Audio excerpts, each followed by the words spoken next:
Now, welcome to everybody who's watching on YouTube and or Facebook. We really appreciate your being here. This is Carolyn Appleton, and I am working with Atlanta Grade School Friends. The mission of Atlanta Grade School Friends, a nonprofit in Atlanta, Texas, is to restore the historic Atlanta Miller Grade School, which is located on Miller Street in Atlanta. From 1936 to 74, the school provided a safe and welcoming environment for Atlanta's children and their dedicated teachers. In addition to renovation of the building and the continued maintenance thereof, Atlanta Grade School Friends oversees the development and management of educational programs and related activities for all ages that enhance the building's usefulness. We are so delighted today to have Dr. Jeffrey Littlejohn of Sam Houston State University and Kendra Harrell of Atlanta, Texas Public Library. I'm going to read a little bio of each one of them, and then I'm going to stop talking and let them talk. Maybe start with Jeffrey, because that is where our conversation began. I was actually searching for information about African American history scholars who were working in our region. And I got passed along and said, Jeffrey will know. So Jeffrey Littlejohn is professor of history at Sam Houston State, a native of Dallas. He is the co-author or co-editor of several books, and he has received awards from the Texas State Historical Association, including the H. Bailey Carroll Award for Best Article in the Southwestern Historical Quarterly and the Special Award for Research and Writing on Texas in World War I. And there's a lot more. I'll let him talk about that, though. Kendra Harrell joined Atlanta, Texas Public Library in 2021. I hope that's right. I was reading online, Kendra. We understand she grew up in Central Georgia and Western Washington State. Kendra started her undergraduate degree at the University of Washington in Seattle and finished at UT Austin and the University of North Texas in Denton, earning a BA in anthropology in 2010 and graduating summa cum laude.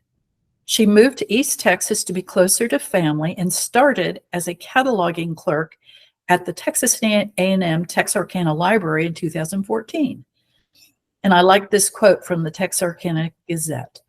Going to library conferences helped me realize I believed in the mission of libraries. And so I pursued a master's degree in library science at Texas. I graduated in 2018.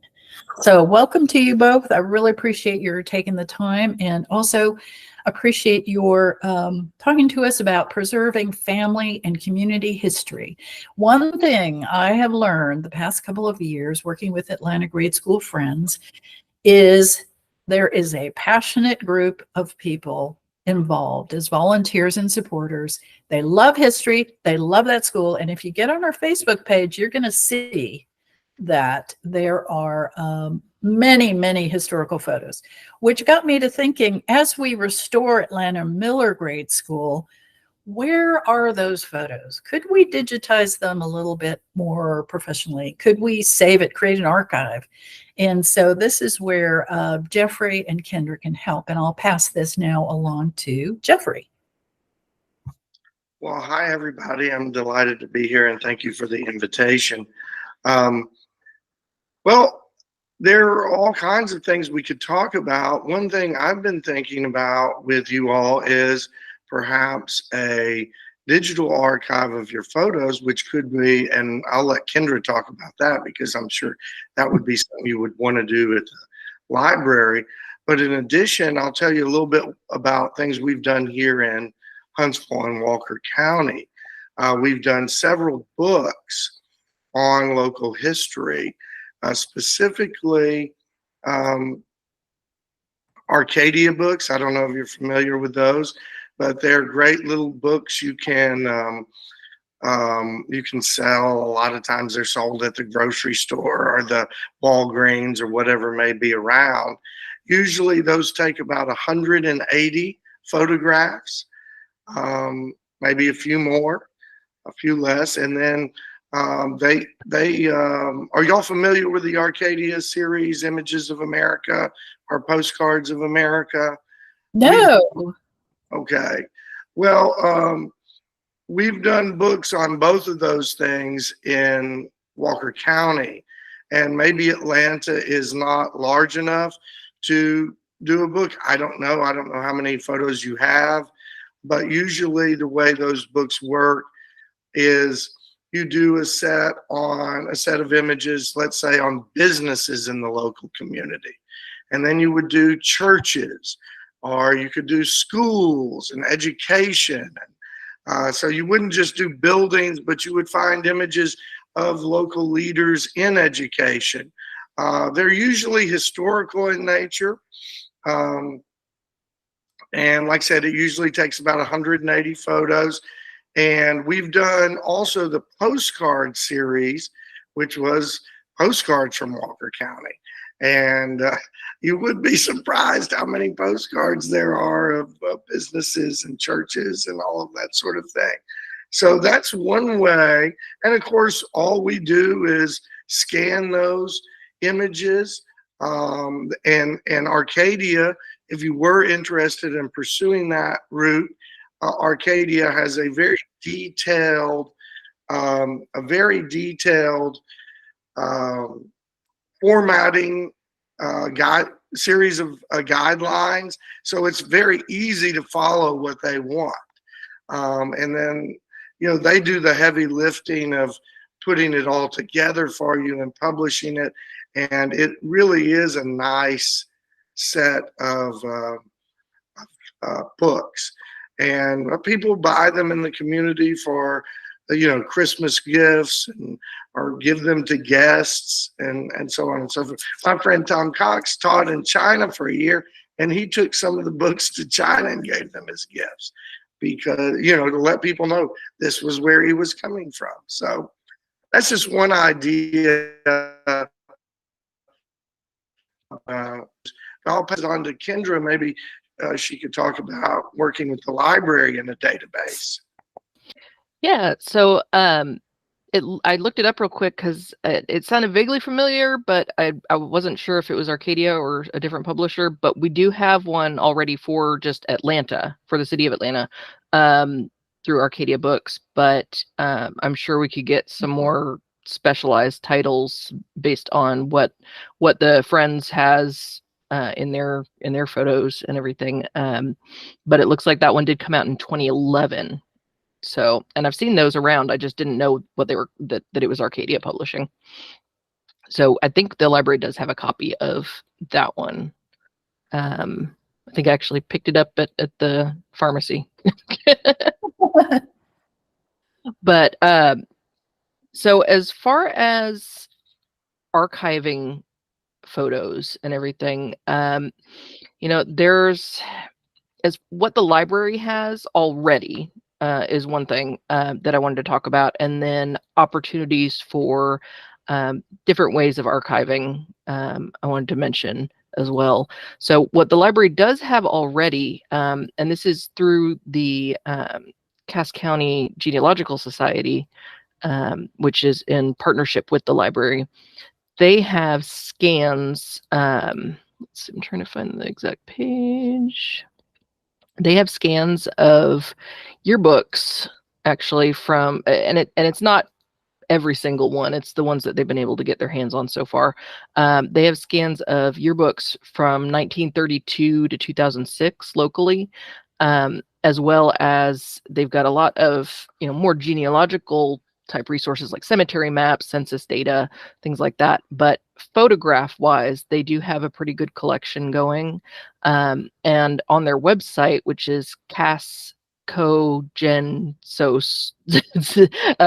CassCogensoc.org, they've got a lot of resources. It's kind of an old-fashioned website, but if you go to that main page and then you click on go to CCGS front page, it's got a tree type menu, and if you go to research, tons of resources, including family records. They've got a whole page of just photographs that they've got already archived digitally. And there's actually a lot of resources that we do already have scanned that may not be specifically related to the grade school, but I'm sure there's some crossover. And we also have, for any newspaper type photos that may have been, sorry, I'm poking around on this website trying to find the right spot, but we do have through the UNT portal to Texas history, which is an amazing resource that I've really been astounded with how useful that website is. We have local newspapers from 1898 to 2014 digitized, and those, the way that they do it, they are searchable by keyword, which is fantastic for genealogical research, and really any research is better when you can do a keyword search and not have to look through miles of microfilm. So yes. Kendra, I have been on that portal several times and have seen all the various newspapers, and I've searched. For our school, I've tried everything because it was called Miller Grade a lot of times. So I've searched on that, Atlanta Miller Grade School. Right. I don't find anything in those newspapers. You would think so. 1936 sometime, because the school was built and it opened, that would have been newsworthy. But if you ever come across anything, please share it, because we're trying to use that kind of information, grant proposals on the website, all that. But I jotted that down, and I'll take a look. Thank you. The really exciting thing about the UNT portal to Texas history is that UNT's the department that runs that program, because the Atlanta Public Library got a talker grant to have a lot of our microfilm digitized years ago. They have grandfathered us into a deal where we can send them our microfilm now of local newspapers to be digitized for free, which is amazing. I got a quote from a company to do it, and it was going to be about $30,000. So Whoa. UNT is doing the labor for us for free and hosting the images for free, which is indescribably amazing. And so I've actually sent them a box of other microfilm from what they don't have scanned yet, and they're working on that. So that's an ongoing project, and there will be more posted there. So if anybody's out there looking for a specific newspaper and they're not able to make it into the library to see if we have it, it will eventually hopefully make it up there. That's the plan. There are some specific dates and years and things that we just don't even have. We don't have microfilm. We don't have physical papers. It wasn't kept up with back then as well as it should have, and we just don't have them. But we do have quite a bit, and we do have quite a bit in paper still in our little basement here, stored away. But most of that has already been made into microfilm, and then most of the microfilm has been digitized. We also have just shout out to TechShare databases for research. This wouldn't be specifically for photographs necessarily, but for genealogical research, TechShare has some great resources and maps, especially if you're looking to get context on some older locations and historical locations. They've got some great maps through the digital Sanborn maps.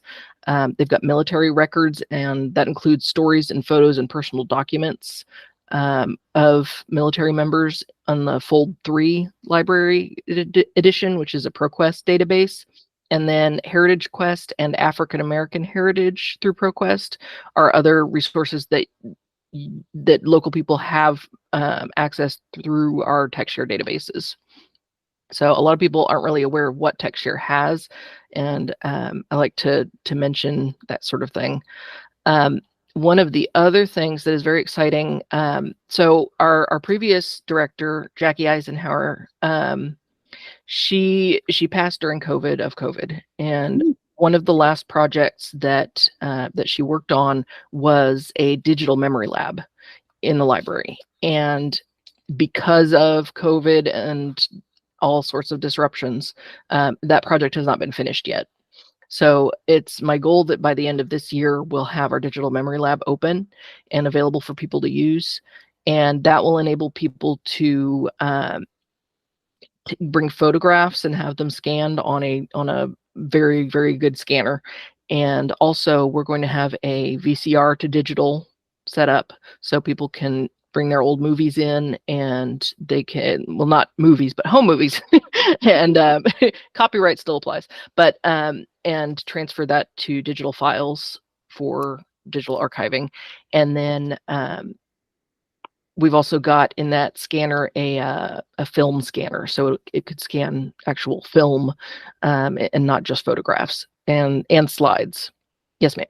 That is fabulous. We need to get our volunteers queued up to do that, because I know there are some great photos of Atlanta grade school, and there could be home movies for sure. Mm.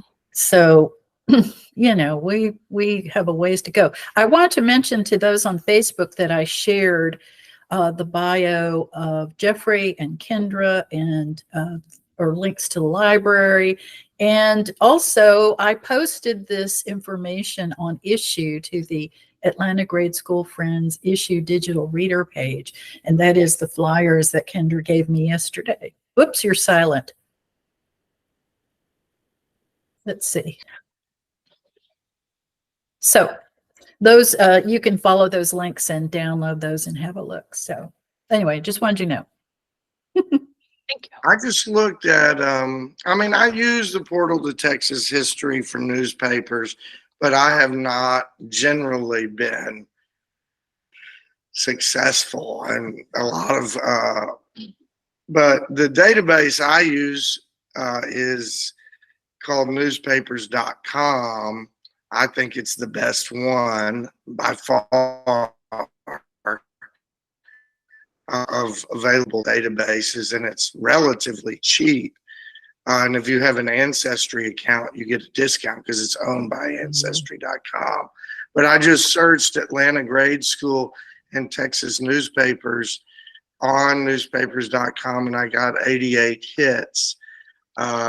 Now, I can't guarantee all those are about, Atlanta Grade School, but, I think that would be a good place to look as well. And then for people, teachers' names, you could search that, the principal's name, PTA, whatever you wanted to search there, you might, it looks like there are a lot of hits from the Marshall newspaper, and let me see, what else? Yeah, Marshall News Messenger, Longview News Journal, and anyway, I found 88 hits. So also, I wanted to make you aware, if you're not already aware, and I posted a link in the chat, that there's a call right now from the Portal of Texas History for a grant for community groups, and that just went up in May, at the end of May, and it's due, I believe, August 8th. Yes, it's due August 8th, and it's for community groups who are digitizing materials and stuff. So, and then they will post it, and as Kendra said, they'll post it and host it on their website. So it's very useful, and that would make it available to more people too. That newspapers.com was referred to me by the Library of Congress. Okay. And I said, look, I'm getting giving a presentation in Amarillo about some of my ancestors who were involved with the expansion of the railroad in the late 19th century, early 20th. And they pulled up a bunch for me free and said, look, and I got photos of my ancestors. Like, I've never seen that photo. Nice. And so I wanted to, when I go next spring and give the talk, I'm a member of DAR. And this is the DAR chapter, Molly Goodnight chapter I'll be speaking to. So I'm going to create a little archive with all of these newspaper.com references. And there's great obituaries. Like people wrote in earlier eras, they really wrote nice stories about people. I know there's the usual scandal here and there, but basically these write-ups are beautiful and they're so informative. So thanks, Jeffrey. I hadn't even thought of trying it for Atlanta Miller Grade School. And I use newspapers.com pretty much daily, because anything you're searching for, you'll have a chance of getting it. And as you say, if you're working on an event or something, a specific event, and you're looking for people around that event, if you have a list of people, you can search them in the database, and usually you'll get lucky with one or two of them, and they'll appear in the paper. So it's a good resource. Well, for the update on Atlanta Miller Grade School, basically 20 years ago, a group of volunteers got together. The building was collapsing on itself. There actually was sort of a natural stream kind of waterway under that, which nobody knew about. So the volunteers got together and they bought that property. It was going to be demolished because it was such a wreck. So they got under there, stabilized the building, cleaned out all the wild animals that were living in there, ripped out moldy stuff and rotting wood, and collected bricks. Our treasurer, Danny Stanley, is saving a collection of some 7,000 Atlanta, Texas made bricks. We hope to have a future article in our newsletter, by the way, about the old brick plant, because those bricks were all over. In Dallas, for instance. They were used widely throughout that part of Texas. So, but they stabilized it. It took a real long time. They did it all as volunteers. Since then, they've bought patches of property around it to kind of protect it. So we last year engaged the leading historical architecture firm, Architectus, to oversee the restoration of the school, which now has been saved. And last year we got an award from Preservation Texas, the honor award for getting ourselves off the endangered site list, the most endangered site list, and moving ahead with restoration. So these volunteers won the award and they totally deserved it. I mean, they just worked and worked and worked. And so 20 years later, we now have Architectus and we're developing our budget. And we're actually right now installing a professional sprinkler system, because before the contractors can get in there and start working, they need to be protected from fire. The building just needs to have that basic protection. So if you ever drive past there and you see stacks of pipes and stuff, that's the sprinkler system going in. We do give tours by appointment. Both Danny Stanley and Cindy Chambly on the board, volunteers, can do those. And anyone can email atlantagradeSchoolFriends@gmail.com and we'll put you in touch. I actually developed a Yelp page for us. So, but anyway, so you can do it. You just have to go with the guide. There's no one resident working in the building per se, but we have those. The sprinkler system should be done very soon if it's not already. And so we're now have developed a case statement for which these newspapers at newspapers.com might be helpful. So I'm going to, once we're done with our talk, I'm going to get on there and search. And there's just amazing things. We Architects actually went to Washington and dug through the archives and found our original contract for building the school in 1936. So we have that now. So Kendra, we're getting a good archive together through working with Architectus and with our volunteers. It's just that we have on Facebook, people are so nice. They put, here's a picture of my teacher, and they scan this picture and it's kind of this way. And so if we can use that scanner at the end of the year and line up, get appointments and just start scanning and professionally doing it and saying, what do we think this is? Because sometimes we have a picture, we have no idea if it was in the yearbook or it's somebody's personal family photo and the estimate on the year. We have people who get on and go, I recognize that that person. That was my teacher. And I go, and they go, what year was that? People ask. I'm like, I don't know. I have no idea. The person with the picture will know. So we have a lot of that kind of history. But if we could do that and honestly create just a long slideshow, one thing we intend to do with the school is we're converting it to a community center. So it's not just going to be a unusable walk in, look around, it's historic, side, nothing's happening. I mean, there are lots of classrooms, and I'll post a link. We have a virtual tour that is so much fun that Architects has made. So you can actually walk in to it now and walk around, see the so, but there are a lot of classrooms. And so our thought is we hope we can do this, but we'd like to put high tech, as much modern technology as we possibly can, put it in there so people can come take classes, whether that's workforce development or just how do I use Facebook better? How do I use Microsoft? Or somebody having a wedding reception, or sometimes in Atlanta, a church service needs a place to go. But their wireless will be solid. It could be that the city of Atlanta could use it as an emergency center. Maybe we can go off the grid and have solar in the roof or in the back, hidden behind the building somewhere, and have that be a command center, that's off grid, because that is kind of a trend now. Louisiana, by the way, has really pioneered. Churches have gone in together, and they have Tesla power walls, and they can now switch from the grid and get off the grid because they're providing social services, the food bank in New Orleans, all that. They're planning for both things. You can be on the grid, but if the grid goes down in a storm, you can go to the church. So we could possibly do that. We are one of the pieces of property at the side that we've purchased recently, thanks to the board for doing that, is there'll be a professional parking lot there.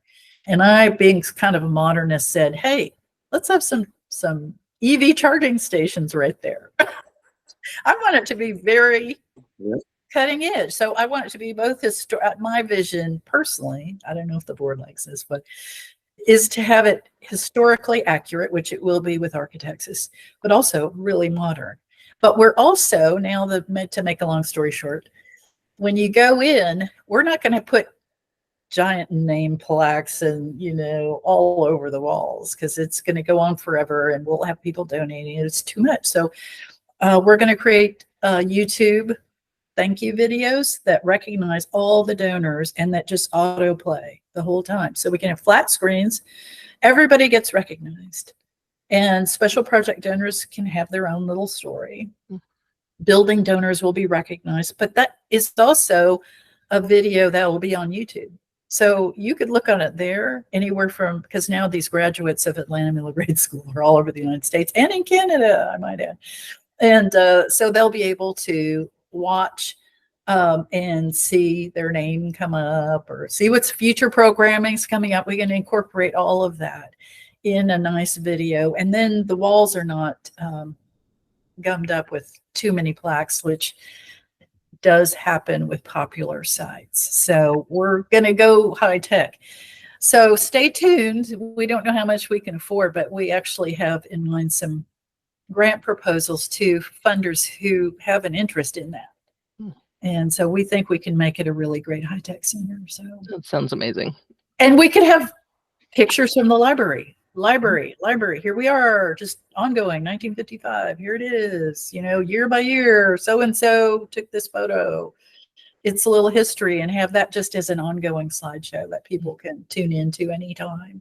Nice. And but here's what I wanted to share with Kendra especially, is that these rooms, when I was last in Atlanta in March, I got there early to have lunch. I love Cafe Crema, so I go in there, have coffee, buy some Silver Grizzly coffee beans to go.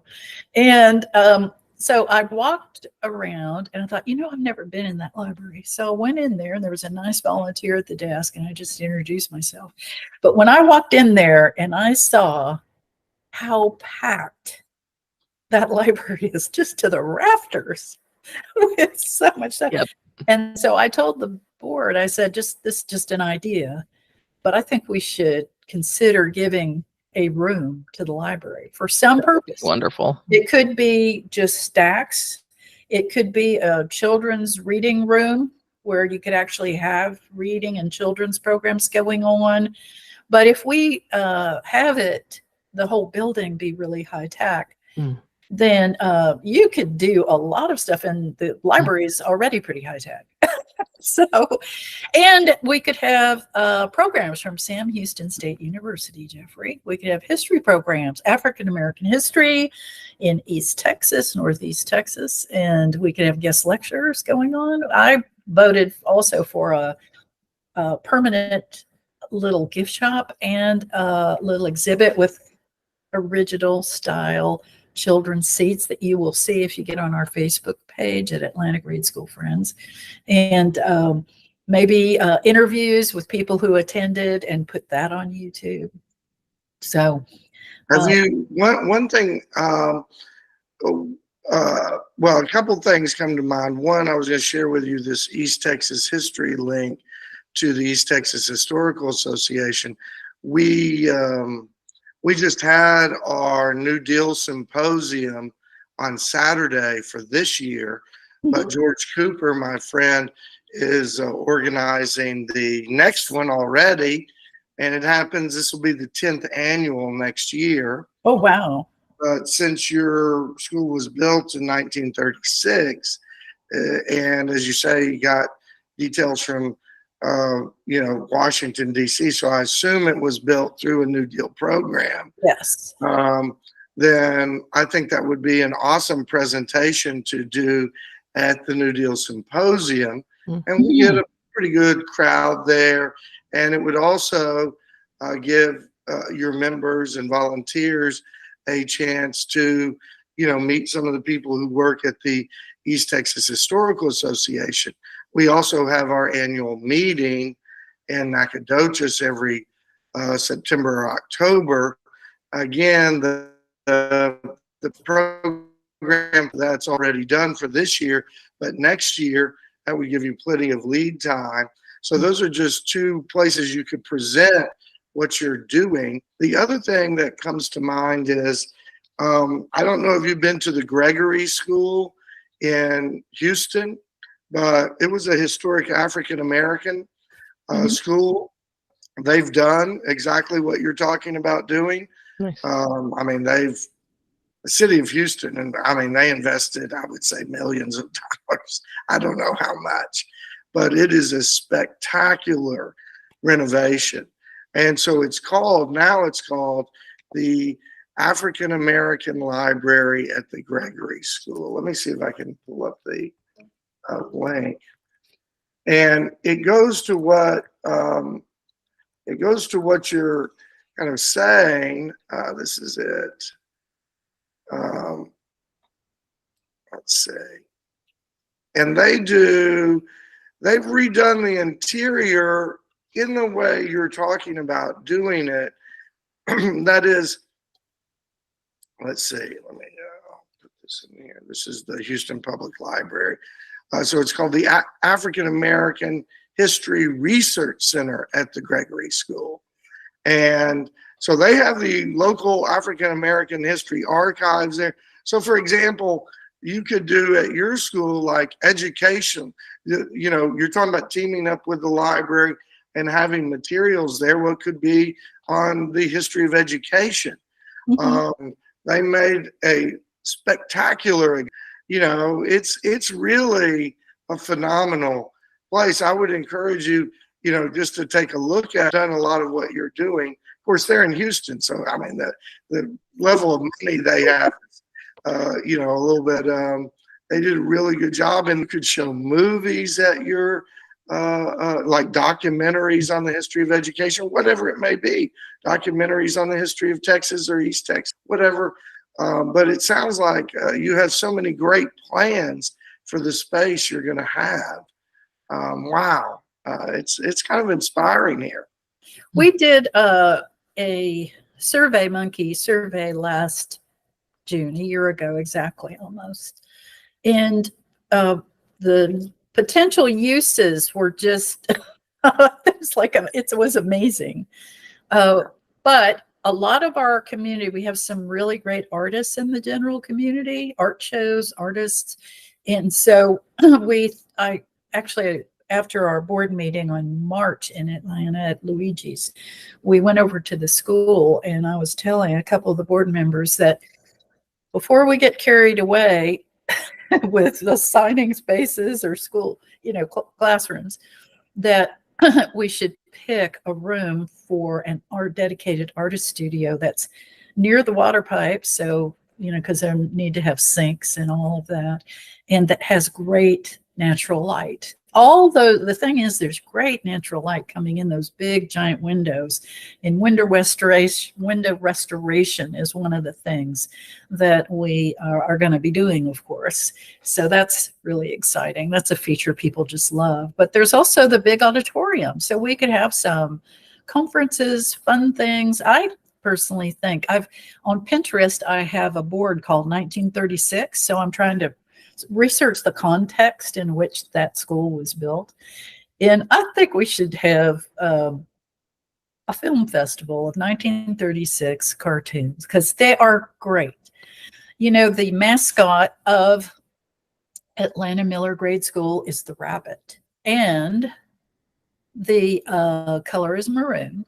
But I've been doing research, and it appears that year was right when Mickey Mouse started to come out. But before that, it was Oswald the Lucky Rabbit. And I always wonder if maybe they like the rabbit because of that. But I don't know. I would love to know where the rabbit comes from, because as you know, we have other Atlanta Independent School District rabbits as mascots today.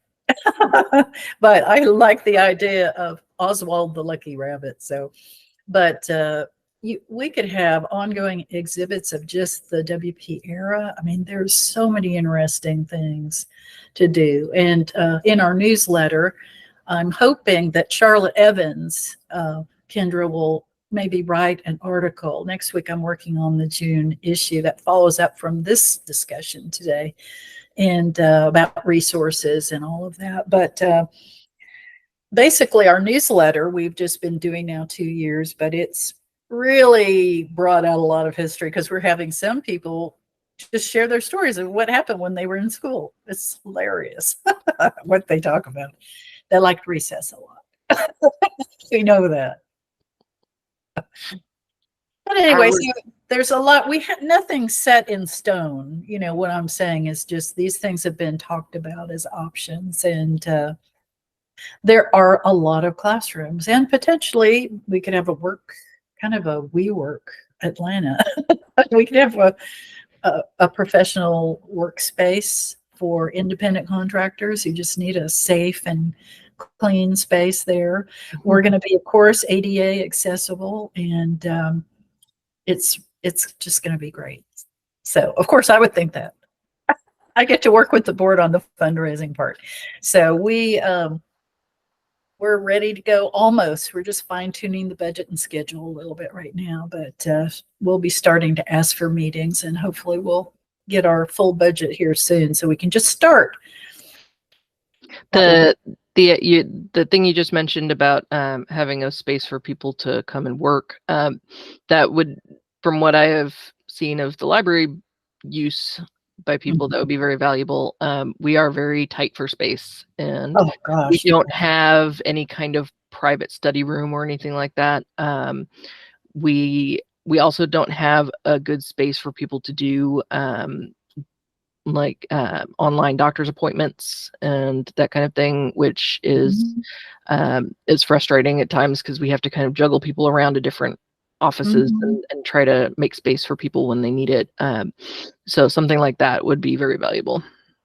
Digital inclusion is something I've worked on here since I've been in Austin the past 10 years. And there are several groups, Community Tech Network and Nonprofit Technology Network and Google actually have done a lot in this area. But basically, you've seen it. Everybody's online, and doctor's appointments and follow-up to doctor's appointments and paying a bill. It's all online. And if you can't do that, you are really in trouble. And there are still a lot of people who are falling behind and don't have the computer. Or the Atlanta has a lot of people on the wrong side of the digital divide, and it's been an ongoing issue here at the library specifically, because we do have public computers for people to come use, and they often need a lot of assistance because they come in with a task and they know they need a computer, but they don't know the other steps to complete that task. And especially people trying to log into government sites using their ID.me system, which I have a lot of feelings about. People who don't have mobile devices that are functional, and people that don't know how to use computers are pretty much out of luck when it comes to trying to get that sign in and getting authenticated. And they need that for VA benefits, for everything. So that has been an ongoing issue. One of the wish list things for the library here is to be able to hire someone that could be almost dedicated tech assistants, that would kind of oversee the public computers and do computer classes. And that's on my long-term wish list. It's not going to happen soon, but it's something that we desperately need in this community. Well, you know what? I think I'll mention all this to the board, and it seems to me we should have a space, and on these kinds of things that we should be collaborating with the library. We don't want to run over you guys thinking we know what you really know. So we need you to guide us in and see if we can't dedicate some space for these kinds of purposes. One thing in the school, which if you take the little virtual tour that I put in the chat, so if you go in the front through the front door and go to the left and around the back of the auditorium, basically, there was an old teacher's lounge there, but it's kind of was an odd size, not very big. I don't really know how the teachers use that as a lounge. I would have been outside for sure. But we're going to take that space. That's the one space that will not be a classroom or teacher's lounge again.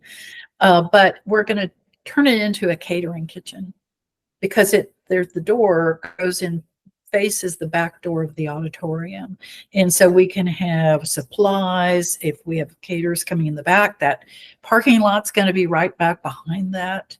And so they'll be able to come up a ramp there at the back door, come in, hook around to the right, and go right in the former teacher's lounge. And there's piping in there and everything ready. We just need to have professional facilities for refrigerator and microwave and that kind of stuff. So it'll make the auditorium super functional for special events. Wow. I would say. So that'll be really good. So but otherwise there are many classrooms that need to be put to use. And I with my digital inclusion advocacy here in Austin, it's a problem everywhere, but I can see how it'd be a big issue for Atlanta, and we should have some library space in there. So sounds great. I will put in my 2 cents. So there, but Jeffrey, please contact us when the New Deal 10th annual comes up. I think it might be an idea to have a member of the board, but also someone from Architectus who's working with for kind of a tag team, kind of what we're doing, because Architectus now is in the thick of it, and they're been in Washington. They're really studying all the details and what was there, what wasn't there. And so my thought is they could really give great insight into how that little structure, that little school, which actually on the outside, now that we've cleaned all the shrubbery away and everything, it looks kind of not that big, but the truth is there are huge classrooms in there. And we hopefully, my goal also is to have Atlanta Grade School Friends hire someone full-time to actually be in that building and take over some of what I'm doing, like the newsletter, but also just managing the classrooms and, that kind of thing, so that everybody has what they need. We want to generate a lot of swag and have it for sale. Make some money on that because we're going to need that. So, well, one of the other things I was going to show you is this easttexashistory.org. This is the website I run. Oh. And so this is what I just sent you is the New Deal tour. And these are so John Lomax toured East Texas during the New Deal era. He recorded. So all those recordings, because they were paid for by the government, are free to use. They're on the Library of Congress website.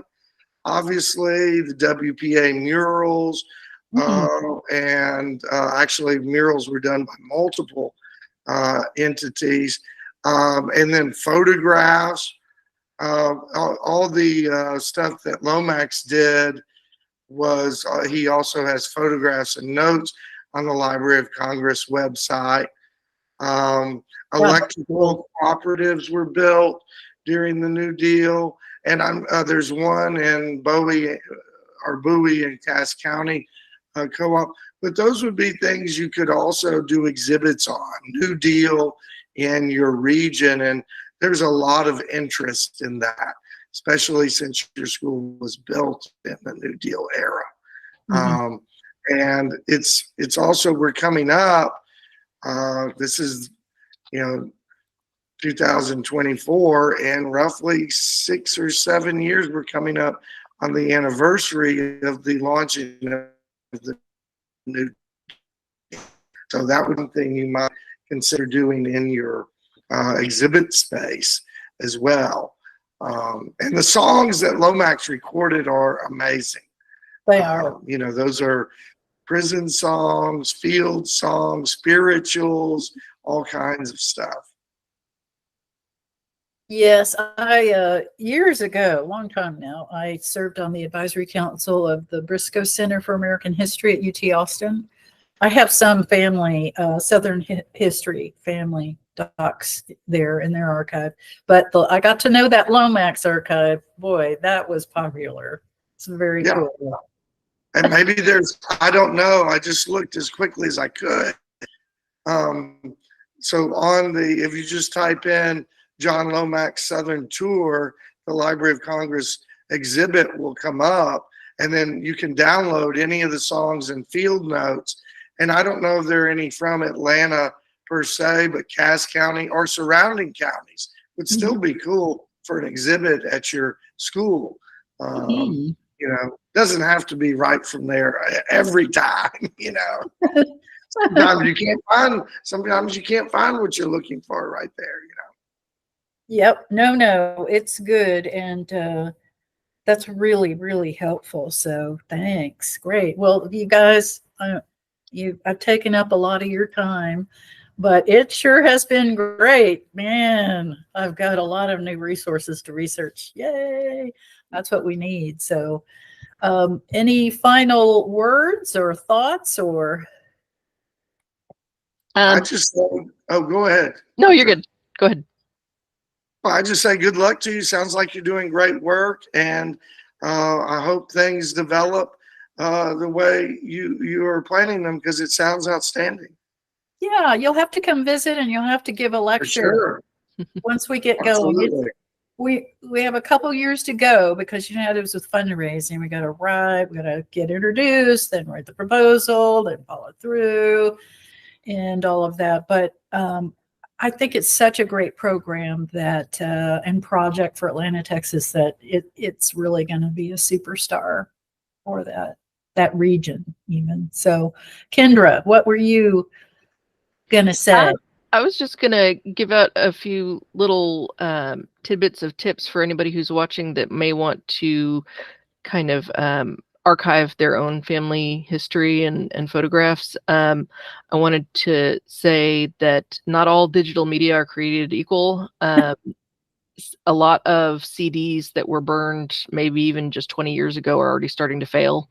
And especially if they were not kept in a climate controlled environment. So if you out there have family history saved to CDs and you're confident that that's going to last forever, don't be quite so confident. You may want to back that data up before the CDs physically degrade. Some CDs can last for hundreds of years, it's estimated, but there's been a lot of noise lately about failures of that. So especially with home burned CDs and things that were not professionally created, they just don't last as well. Also, if you've got very precious things, store them in 2 locations for your file data. Store it on the cloud and on a physical disk somewhere, or have it in 2 separate buildings if it's very precious, because things happen, and you never know when a fire or a flood or something or a tree falling on your house is going to destroy something that you thought was safe. And files are one of those things that we can easily duplicate and store safely somewhere else. Whereas, the physical photo albums and things like that, we obviously can't quite so much duplicate as easily. But also, when you're scanning files, this is the thing that I see a lot, especially with Facebook. When you're scanning photos, reproduction DPI, which is dots per inch, which is basically the detail of your photograph that you're scanning, is 300 minimum. And when you post a photo on Facebook compresses those files and creates a much smaller file, because then it's easier to load, it's easier to share. And screens do not require the same level of detail that a printout does, a printed copy. And a lot of people just don't know that. We get a lot of people in the library trying to print out screenshots of documents of all sorts of things. They print out very blurry. That's because the phone resolution that is being stored, especially if this has been posted somewhere or texted to someone, everything gets compressed because it's easier to send that way. And then when you print it out, it is one big blur. So when you're scanning things, be mindful of the file size. Bigger file size means better file in general. And if you start with a file that's 300 kilobytes and you're trying to print out a file that's 31 kilobytes, you're not going to get the same quality. And a lot of people don't know what those numbers mean or anything, but that a simple guide would be the higher quality file is going to be a larger file in general. There are exceptions, but that's just kind of a little bit of guidance for people out there that are working on their own projects.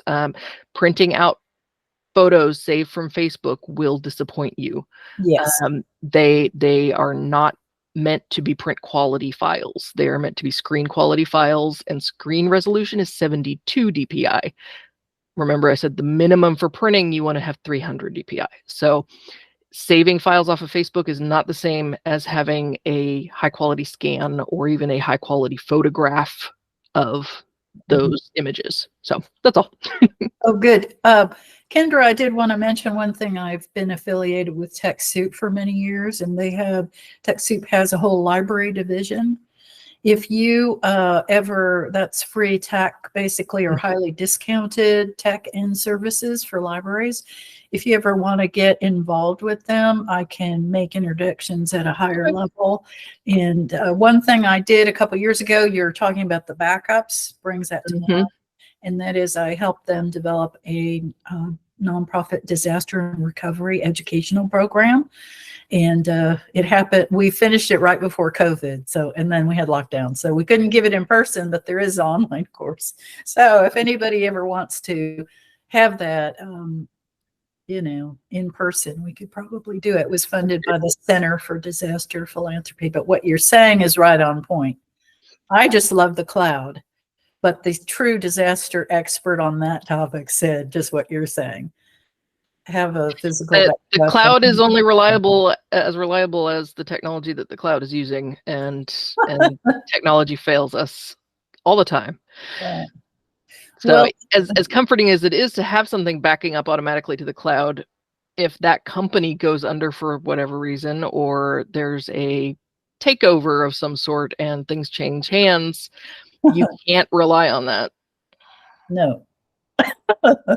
So with that, I say thank you to Kendra and Jeffrey for taking time out of their busy schedules. I think Kendra's just always incredibly busy. And Jeffrey, aren't you in summer school now, starting or something? Summer classes? We have I have 3 classes going right now. Oh my God. So yes, I'm in the midst of it, but it's not terrible. It's not I mean, they're online classes, so it's fine.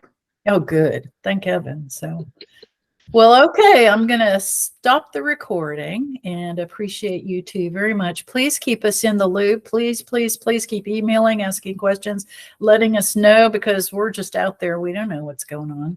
So those conferences sound really interesting. And the going online, Kendra, of all the new digital scanning equipment, et cetera, we want to know about all that.